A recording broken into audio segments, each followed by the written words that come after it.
don't shake it. See, don't. I know. Yeah. Don't move and no shake chair. Yeah. Well, I can tell you anything about doing this. You're okay Yep, with this. that's me.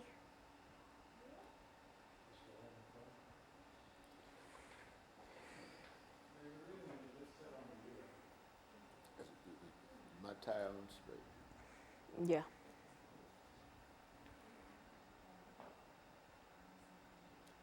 You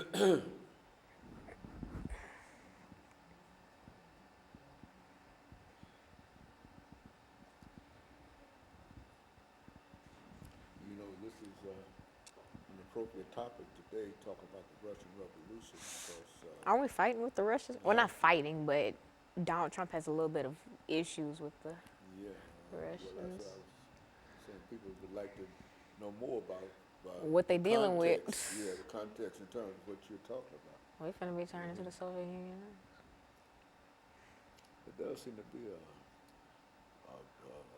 But did you know that the Soviet Union was created, like the big professed idea was everybody gets equal rights and like everybody's just equal. Nobody's like different. Everybody has equal opportunities and equal rights and equal property and stuff. A lot like more like political figures than you'd actually think like really agree with that. And an autocracy is where just one person just rules everything. And a lot of people agree with that too. A lot of people try to instill that in their countries well, you or think whatever. Mr. Putin is that Putin or Putin. Trump? No, Mr. Putin, Putin is a Russian man. I mean, he probably is. Yeah, you know he is. You know, all Everything you said about the Russian Revolution today, autocracy and all of that, that applies directly to Mr. Putin. and Lenin. And yeah, of course. You know.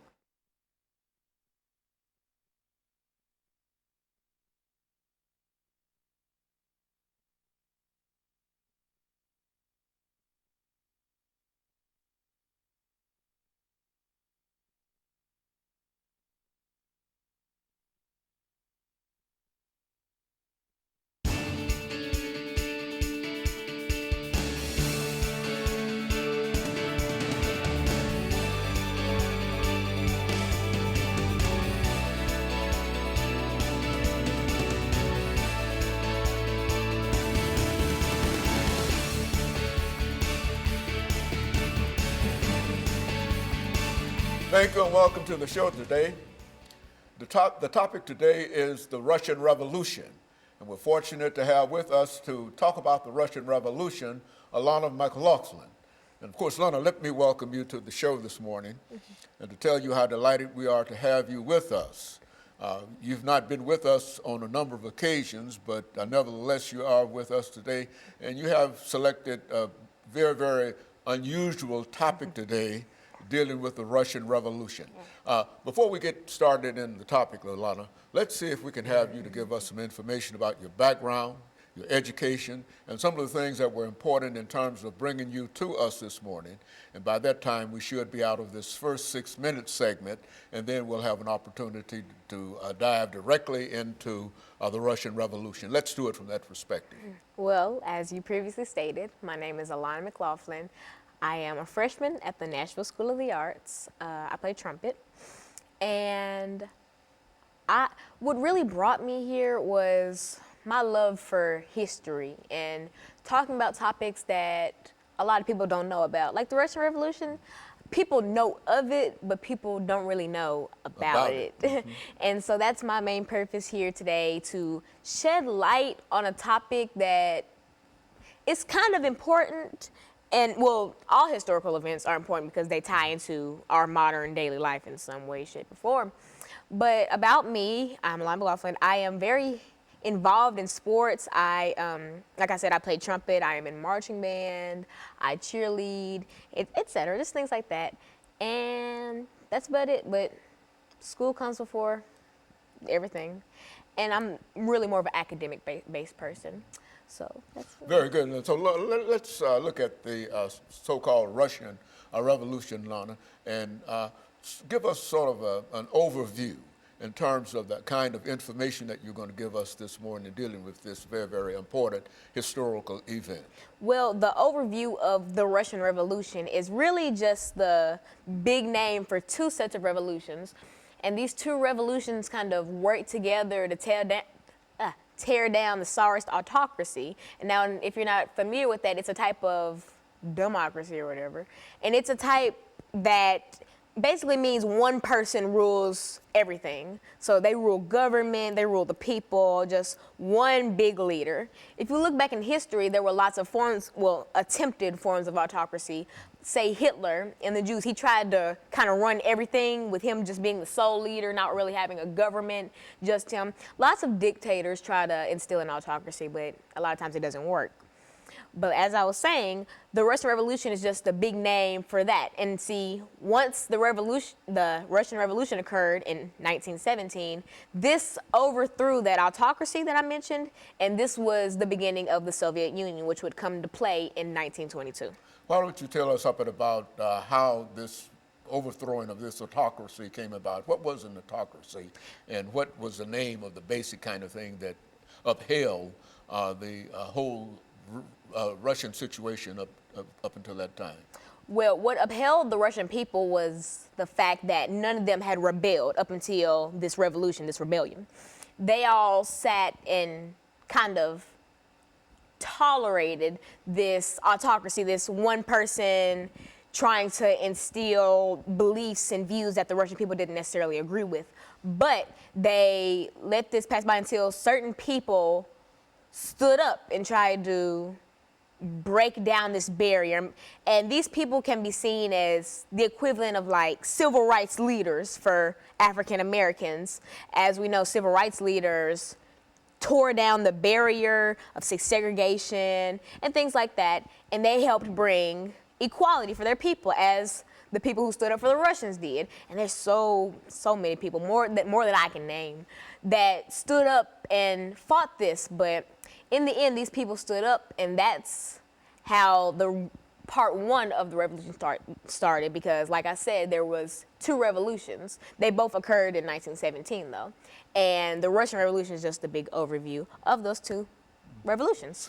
Okay, and so what we'll do, we'll take our first commercial break in a few seconds, Lana, and then we'll have an opportunity to come back and to deal with the second part of the Russian Revolution. And so essentially, you're saying that the revolution started in 1917, almost immediately after what we generally call the First World War. Yes. As a matter of fact, it was a product in a real sense of Russia's participation in the First World War. And after that war was over, then we get into that first revolution in the Russian Revolution. Coming primarily because of all of the destruction that occurred during the war in Russia itself. And so what we'll do, we'll take our first commercial, and we'll be back with our audience following this very, very short commercial break.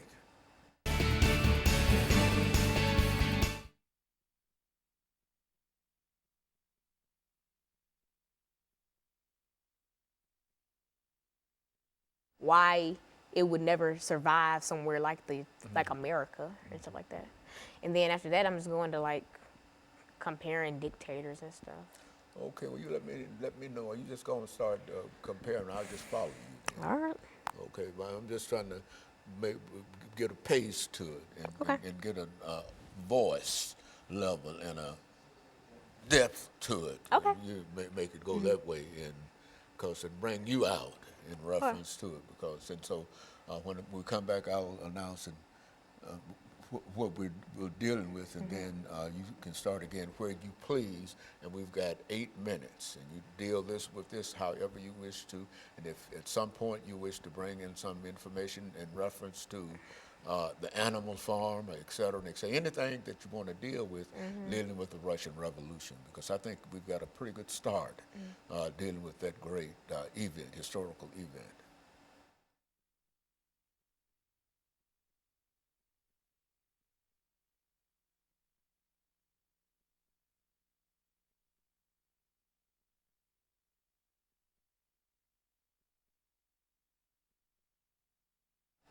Thank you, and welcome back to the second segment of the show for today. We're talking to Alana McLaughlin, and she's given us some information in reference to the Russian Revolution, a revolution that occurred almost immediately after the First World War that started in 1914 and came to an end in 1917. And that would be the sort of historical beginning of what we're talking about now, the destruction of an entire Russian society, and now an attempt to what? Rebuild that society. Yeah, rebuild that society. Approach it from that perspective. Well, for our viewers just tuning in the first segment, we did go through my background in education, but more importantly, we kind of talked about what the revolution was. Now, the Russian Revolution is the big name for two sets of revolutions that occurred in 1917, right after the First World War. These revolutions kick-started the overthrowing of the Tsarist autocracy, and I talked about what an autocracy was, which is a one-person-led society. It's just this one big leader that rules government, and et cetera, et cetera. And I talked about, you know, they overthrew this, and also the Russian Revolution was the kickstarter for the Soviet Union. Now, the Soviet Union is a party. It's a political party, just like, you know, Republican or Democrat. Coming out of the Communist Party. Coming from communists.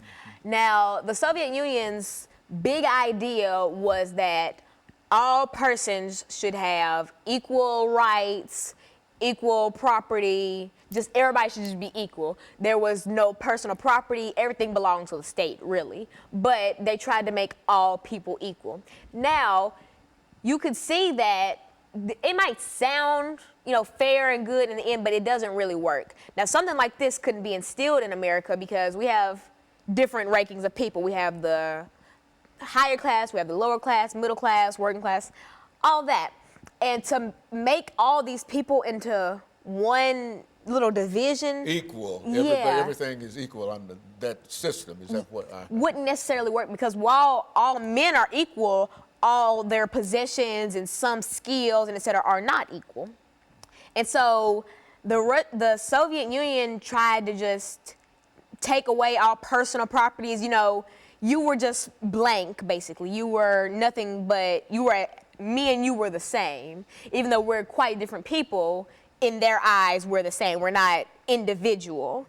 And something like that isn't really a smart idea to do for a country, because people are individuals, and to try to classify them into one small division doesn't really make sense, because you cannot classify all people into one thing. Just like if I go into a building and I say everyone in here is middle class, that wouldn't be true, because everywhere you go you'll have lower class, higher class, middle class, things like that.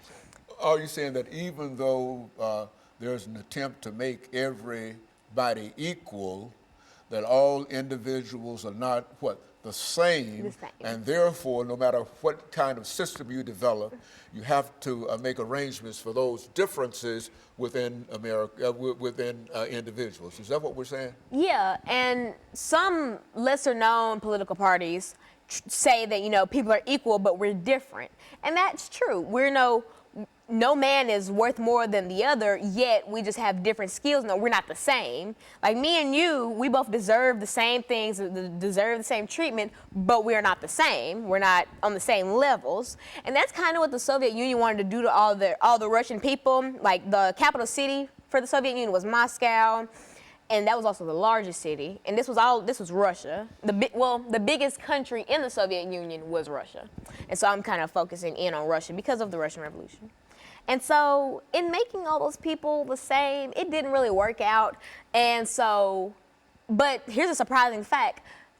After 1917, once the revolution started, once it ended, this was 1922 at this point. That's when the Soviet Union really came into power and was classified as an actual party.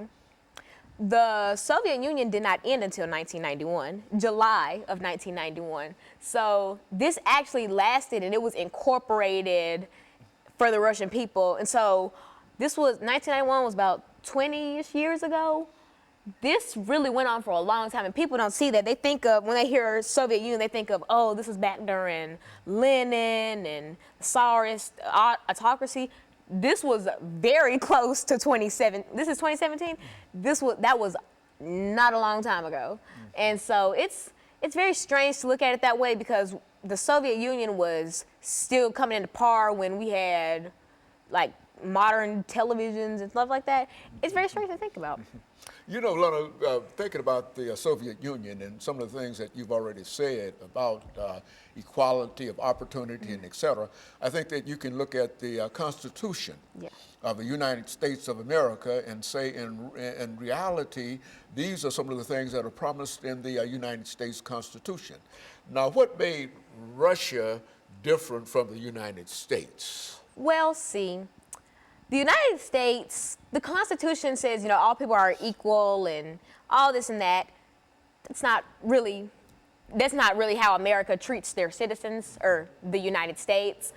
You could say that all people are equal and all people get equal chances. That's not really what happens because, and I feel like in the Constitution, things like that were promised so that we could kind of instill it in the country and maybe like over time we'd start to believe it.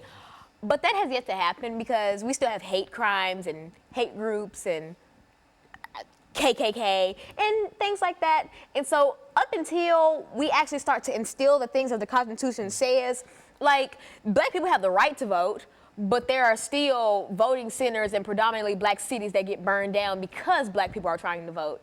And so once the United States starts to actually abide by we abide by it, but the government does at least. The citizens haven't really clicked yet because, you know, black people we have our rights now. Once the Constitution went through, you know, we had people like Martin Luther King and Rosa Parks fight for our rights. We have rights. We can do whatever at this point.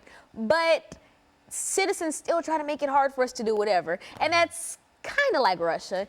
You have the right to, but you won't really be able to. Lana, over these last few seconds that we have here, and perhaps we might be able to pick this up during the last segment, that when we talk about equality and rights and political rights and et cetera, we're essentially saying that both those things could apply to the United States as well as Russia. But in a real sense, I think that there's a constitution in the United States that promises this, the 13th, 14th, and the 15th Amendment. And I think that in a real sense, Russia, the United States has moved closer toward the implementation and the recognition of these rights more so than Russia or the Soviet Union. And of course, we're going to take our second commercial break, and we'll be back with our audience following this very, very short commercial break.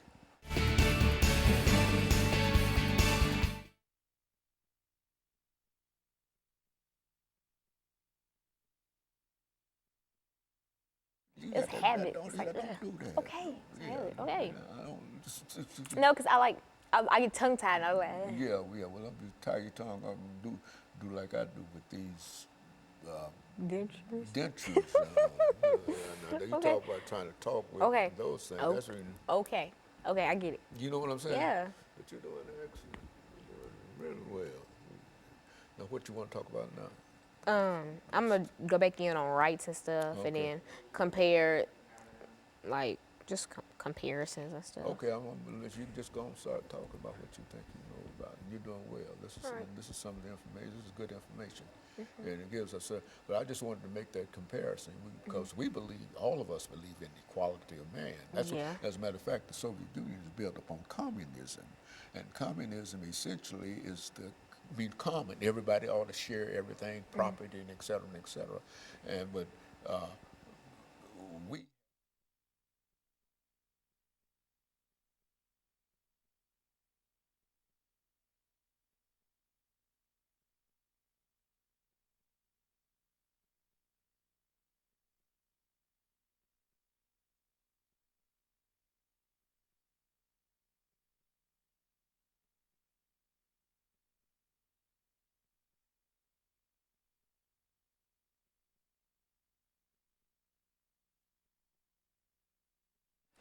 Thank you and welcome back to the final segment of the show for today.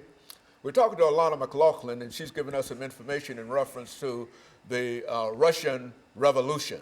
Alana, let's see if we might be able to pick up where we left off during the second segment to give you an opportunity to perhaps look at the Russian Revolution, the promise of equality as promised in communism, and then perhaps say something in reference to the Declaration of Independence. We hold these truths and et cetera, that kind of thing. Talk about it from that perspective.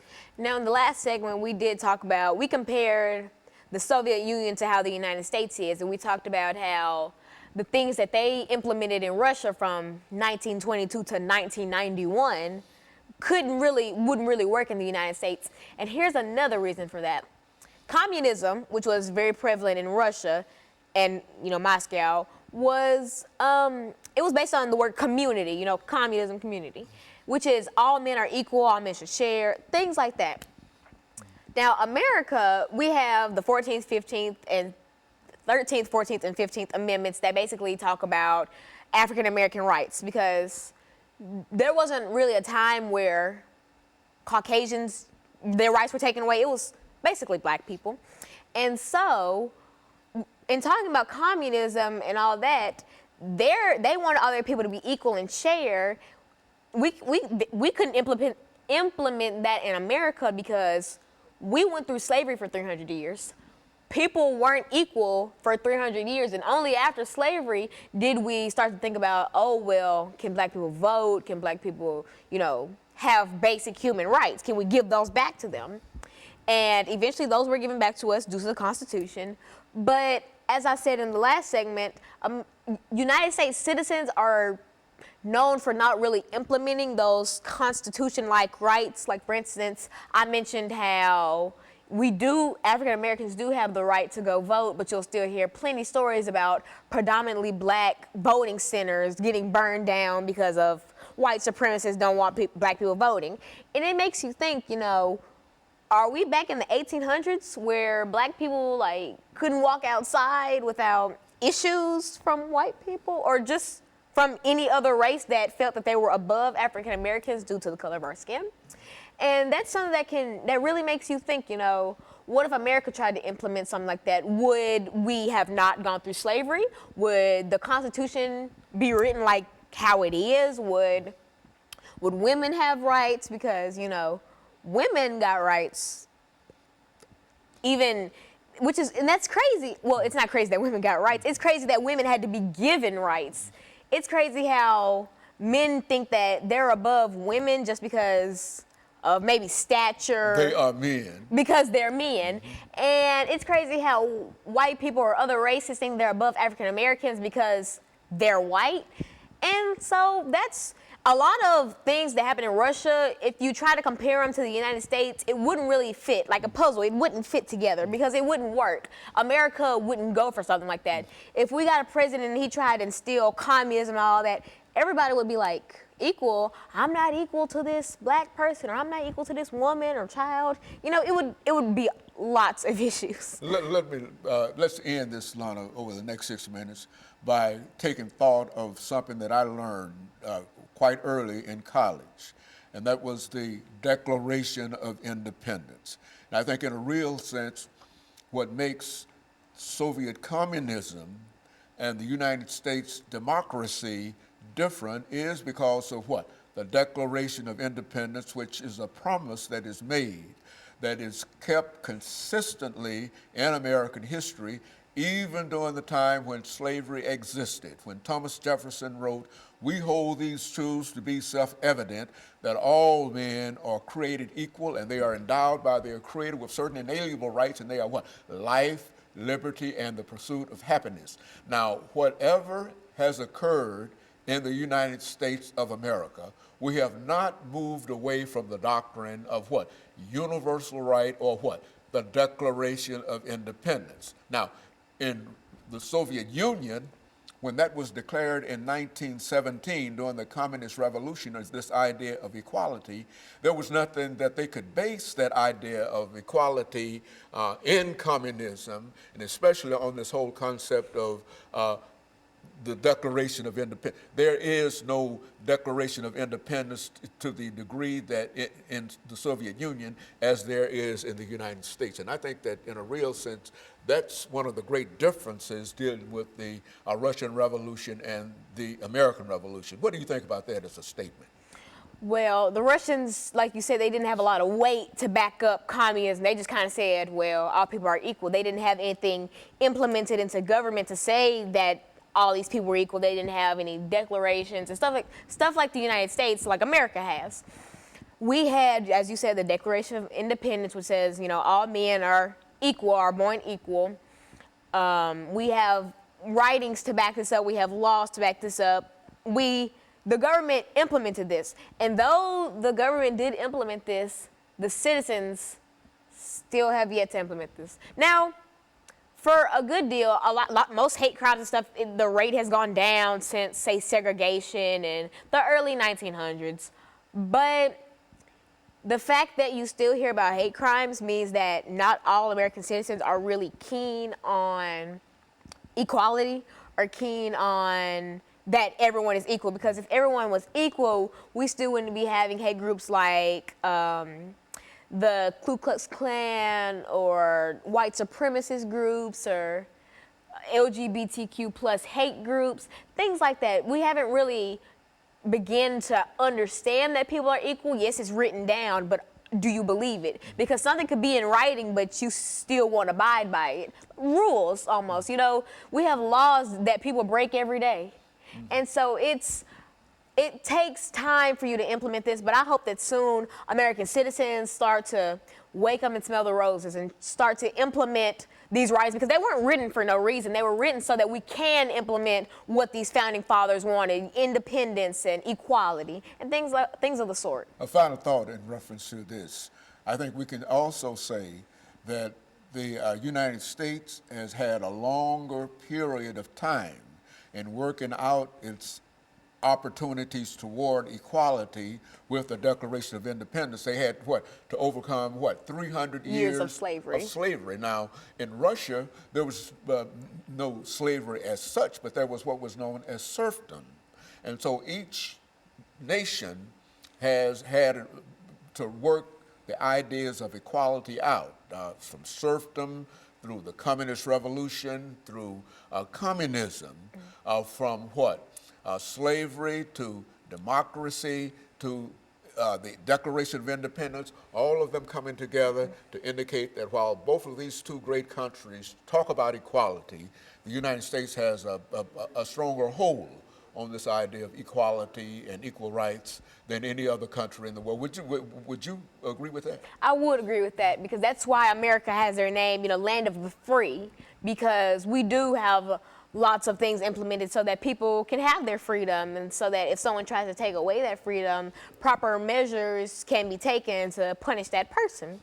And so America does have the strongest hold on independence and slavery for their people. I think that we are a country that tries to let people get equal rights and stuff, but no country will be perfect. Not everyone will see that everyone is equal, but the American government does usually see that everyone is equal and independent, has the right to vote, the right to bear arms, the right to do what they want. There's a more conscious, a final statement we might make, there's a more conscious understanding of Americans working toward equality, than even any though other it country. might not be recognized or realized, that there's always this effort to move toward equality, much so more than any other country in the world. And I think that with that statement, I can thank you for bringing by that excellent information this morning, and to know that you have really given me encouragement in terms of some of the things that you've said. And we hope to be able to certainly talk about this again, but now we have to call this in for the day.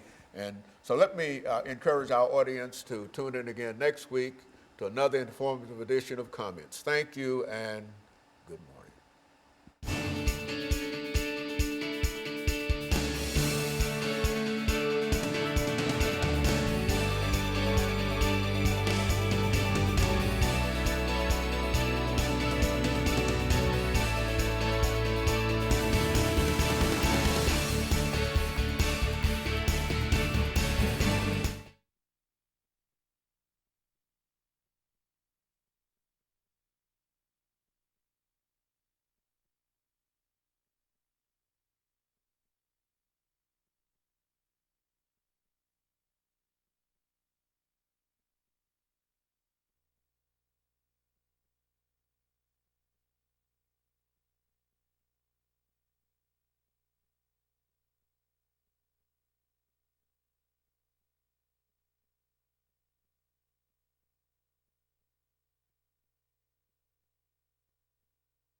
abolishing modern slavery in Tennessee, the penal system.